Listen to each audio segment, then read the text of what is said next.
কই দাদারা বৌদিরা দিদিরা আসুন নিয়ে যান, সবজি আছে তাজা তাজা সবজি।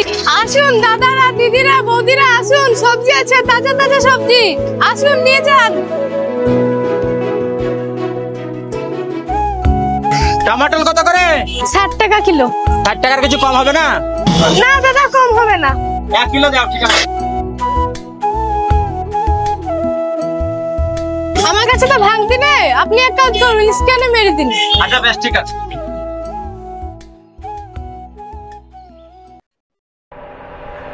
সঞ্জু তুমি বাড়ি যাও, তাড়াতাড়ি বাড়িতে ডাকছে। ঠিক আছে আসছি।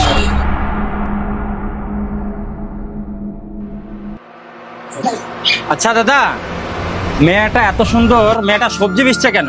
মেয়েটার মা বাবা কেউ নাই, ও সবজি বিক্রি করে, ও টোটো চালায়, ও আইসক্রিম বিক্রি করে, ও যেটুকু ইনকাম করে গরিব দুঃখীর মাঝে বিলিয়ে দেয়। তাহলে একটা ভাবার বিষয় আছে, মেয়ে হয়ে এত দূর করছে আর গরিব মানুষের পাশে থাকছে, যেটুকু ইনকাম করে লোকের মাঝে বিলিয়ে দেয়।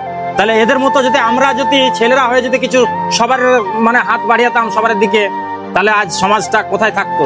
চিন্তা করেছেন একটু? বেশ তাহলে থাকো, আমি তাহলে চলি, আমার আবার কাজ আছে। বেশ।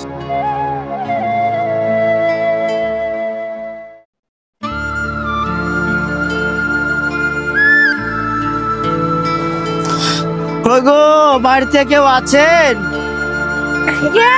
আসছি। হ্যাঁ কি হয়েছে বলুন। মা, আমার মেয়ের বিয়ে কিছু সাহায্য নিয়ে এসেছি মা। ও সাহায্য লাগবে, এই নিন, যদি কিছু কম পড়ে তাহলে 2-1 দিন পর আবার আসবেন। ঠিক আছে মা, তোমাকে অনেক ধন্যবাদ মা, তুমি অনেক বড় হও, অনেক সুখী হও মা, তুমি অনেক সুখী হও।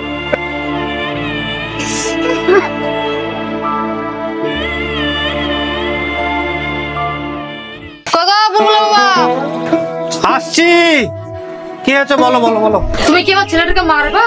কেন গো এরকম বলছো কেন? ছেলেটা কি একাই তোমার না আমারও ছেলে? চলো তাহলে সেই সঞ্জুর কাছে গিয়ে দেখি ছেলেটা ঠিক হয় কিনা, যদি পারে তোমার ছেলেটাকে ঠিক করে দেবে ও। ঠিক আছে তাহলে চলো যাই, চলো।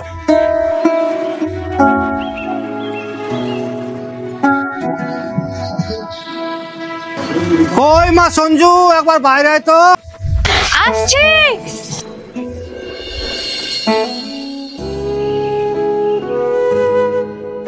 বলুন প্রধান সাহেব, আপনি আমার বাড়িতে? তোর কাছে কিছু জিনিস চাইতে এসছি মা, তুই কি আমাকে দিবি?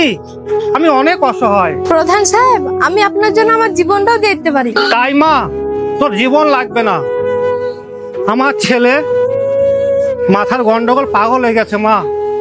তাই অনেক জায়গা আমি ডাক্তার দেখেছি, অনেক জায়গা দেখেছি মা, কোনো জায়গা ঠিক করতে পারিনি মা। সব জায়গাতেই বলেছে তোর ছেলে ভালোবাসা আদর প্রয়োজন, একমাত্র তুই ভরসা মা, পারলে তুই সুস্থ করতে পারবি, আর সুস্থ করতে পারলে আমার ছেলের সঙ্গে আমি তোর বিয়ে দেবো মা। তুই আর অমত করিস না মা, আমার সাথে চল, আমার মেয়ের মতো থাকবি তুই আমার বাড়িতে, তুই আমার মেয়ের মতো। ঠিক আছে মা, আপনারা চলুন, আমি আসছি।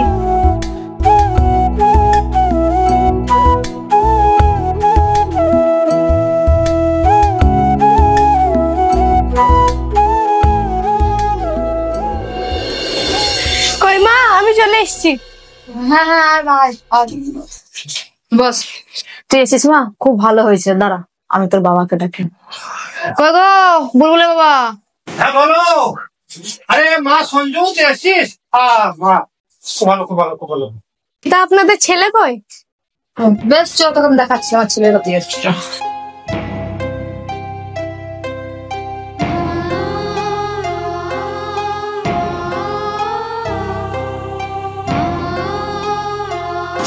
দেখ মা, এটাই আমার পাগল ছেলে, এই ছেলের দায়িত্ব আজ থেকে আমি তোকে দিলাম, এই ছেলেকে সুস্থ করার দায়িত্ব তোর। একমাত্র তুই পারবি মা, আমার এই ছেলেটাকে, পাগল ছেলেটাকে সুস্থ করতে তুই পারবি, তাই তুই ভরসা মা, যেমন করে হোক আমার ছেলেটাকে সুস্থ করতে হবে তোকে। ঠিক আছে মা, আমি দেখছি, তোর দায়িত্ব আমার। আচ্ছা হ্যাঁ, যদি কোনো কিছু প্রয়োজন হয় আমাদেরকে বলিস, দিয়ে দেবো।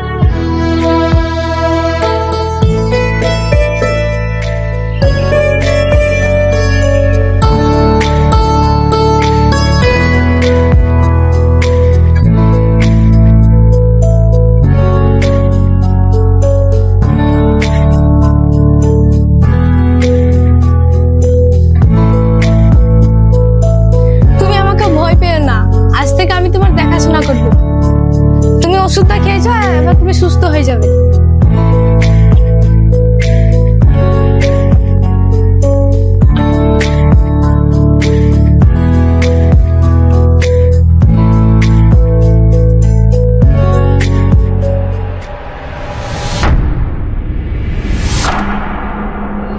জানো আমি চলে এসেছি। আরে এতদিন কোথায় ছিলি তুই? কেন তুমি জানো না আমার কলেজ ছিল, কলেজ ছুটি পেলাম তাই চলে এলাম। ও আমার তো মনেই ছিল না তোর কলেজ চলছিল, তাই না? ও ঠিক আছে। চলো চলো কোনো রেস্টুরেন্টে খেয়ে আসছি। চলো।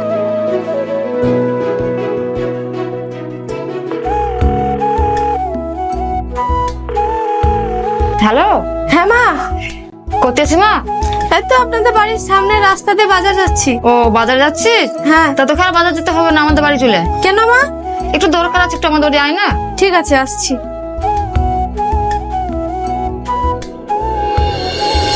ও সঞ্জু এসছিস? আয় মা আয়, বস এখানে বস। হ্যাঁ মা, বলুন কিসের জন্য ডাকলেন? আমি তো ডেকেছিলাম সেই বিয়ের জন্য ডেকেছিলাম। হ্যাঁ? আমার বাড়ির কাজে লোক হওয়ার যোগ্যতা নাই তোর, আর তুই আমার বাড়ির বউ হবি? নাও, সেই ব্যাগে 5 লাখ টাকা আছে, দিয়ে দাও, দিয়ে বিদায় করো। যাও, দিয়ে দাও। দেখেন, আমি টাকার জন্য আপনার ছেলেকে সুস্থ করিনি, আর আপনি এখন আমাকে টাকার অহংকার দেখাচ্ছেন। আর শুনেন, আপনি বলেছিলেন আপনার ছেলের সাথে আমার বিয়ে দিবেন, তার জন্য আমি আসিনি। আমি এসেছি, মা আমাকে ডেকেছে তাই। চুপ, বেয়াদব মেয়ে, যত বড় মুখলা তত বড় কথা। যাও, যাও এখান থেকে, বেরিয়ে যা আমার বাড়ি থেকে। চল।